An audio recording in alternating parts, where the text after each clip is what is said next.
भगवान ने जितने भी शरीर के अंदर आपको अंग दिए हैं सबकी उपयोगिता है। सवै मन है कृष्ण पदारविंदयो वचांसि वैकुंठ गुणानुवर्णने करो हरे रे मंदिर मार्जनादिषु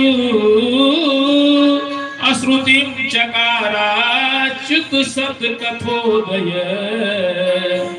भगवान ने 2 कान दिए हैं, उस कान की क्या उपयोगिता है। बिले बतोरु क्रम विक्रमान अएन सिरवते कर्णपुटे नरस्य। इसी श्लोक का अनुवाद कर दिया बाबा ने रामचरितमानस में। जो व्यक्ति अपने इन दोनों कानों के द्वारा भगवत गुणानुवाद नहीं सुनता है तो उसके कान क्या है? उसके कान सर्प की बील है। जिन हरि कथा सुनी नहीं काना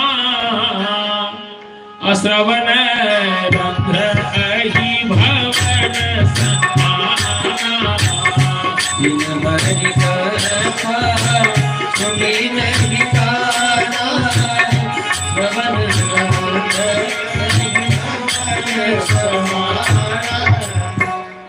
कान की उपयोगिता क्या है? कान की सार्थकता तभी है भगवत नाम संकीर्तन सुनिए, आप सत्संग सुनिए, भगवान की कथा सुनिए, नहीं तो क्या है? ये सर्प की बिल है। और जिह्वा नवक्त्री भगवत गुण नाम धेयम। जो जिह्वा है ना, यह जिह्वा दादुर के वसूतम न चोपगाय दुर्गाय गाथा।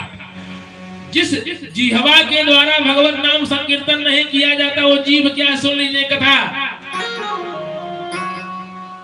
जो नहीं करे राम गुण गाना यह सदा दुर्जीह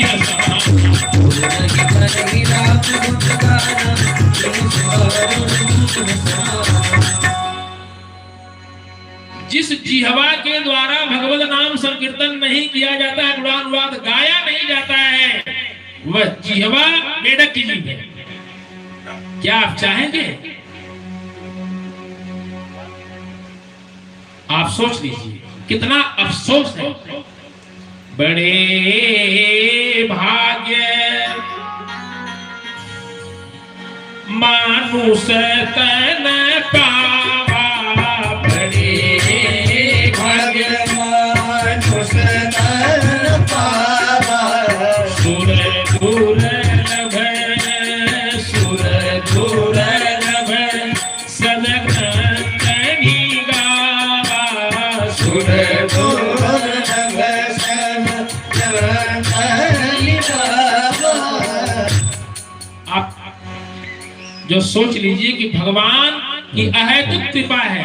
केवल भगवान ही एक ऐसे हैं जो बिना स्वार्थ के बिना हेतु के कृपा करते हैं। और इसके बाद भी हम सभी लोग कहां फंसे हुए हैं? विषयों में फंसे हुए हैं, विषयों में रत हैं। भगवान की कितनी कृपा हम सब पर है। और भगवान ने अगर हाथ दिया है ना, हाथ, तो क्या करिए? करो हरे मंदिर मार्जनादिषु। इस हाथ से इस पंडाल की सफाई करिए, व्यासपीठ की सफाई करिए, इस मंच की सफाई करिए, मंदिर की सफाई करिए, कुर्सी लगाइए। भागवत में भगवान सुखदेव ने लिखा है, क्या लिखा है? पादो मृणातो द्रुम जन्म भाजो अच्छे प्राणी नानु ब्रजते हरे यो।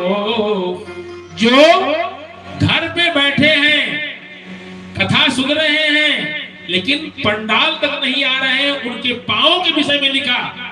उनके पैर क्या है? पादो मृणातो द्रुम जन्म भाजो। उनके पैर जो है वो वृक्ष की जड़ है, वृक्ष की जड़।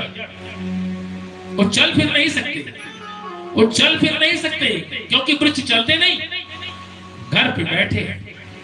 निमंत्रण गया हुआ है, लेकिन कथा सुनने का कष्ट नहीं कर पा रहे। काहे नहीं कर पा रहे? पादौ नृणातौ ध्रुव जन्म भाजो क्षेत्राणि नाम ब्रजते हरेर्यो। और जाएंगे, ये भगवान की कथा है। वाग गद गदा द्रवते यस्य चित्तम् अरुदत भीषणम् हसति क्वचिच्च विलज्य उदगा यति नृत्यते च मद भक्ति युक्तो भुवनम पुनाति। इसी श्लोक का बाबा ने अनुवाद कर दिया, जो सामान्य लोगों को समझने के लिए। क्या लिखा? मम गुण गावत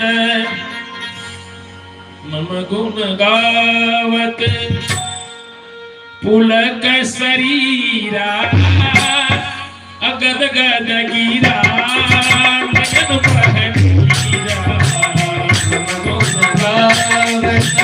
पुलक शरीरा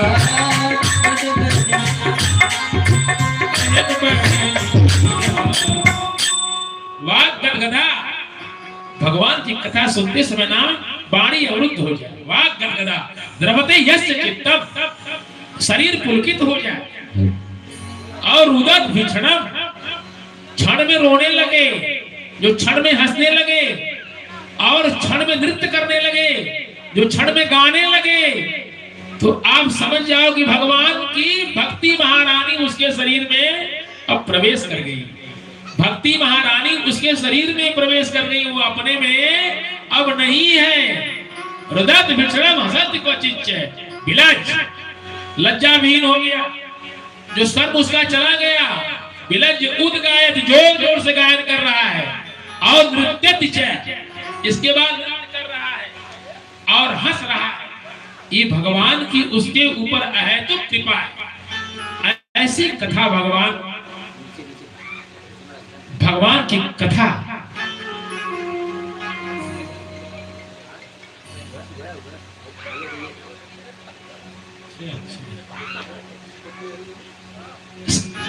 ऐसी कथा भगवान की है। और इतना बढ़िया संयोग मिला हुआ है हम सबको, जानते हैं ना? देह धरे कर, देह धरे कर यह फल भाई, क्या भजिय राम सब काम बिहाई। देह धरे कर यह फल भाई, भजिय राम सब काम बिहाई। भवसागर जो पावा नाम खावा कहते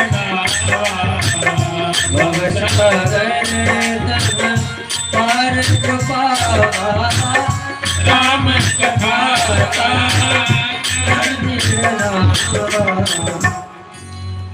इतना सुंदर शरीर मिला हुआ है, यह भगवान की बड़ी कृपा है। आप देख लीजिए, टहल करके समाज में, गांव में, जो क्षेत्र में, जो जिले में बहुत लोग ऐसे हैं ना, आप भी देख करके उनको द्रवित हो जाते हैं कि खूब जो सुंदर शरीर है, काने से सुनते नहीं, खूब सुंदर शरीर है, आंख से जो दिखाई नहीं पड़ रहा, खूब सुंदर शरीर है, पांव से चल ही नहीं पा रहे हैं, जो हाथ काम ही नहीं कर रहा है। भगवान की कितनी कृपा हम सब पर है।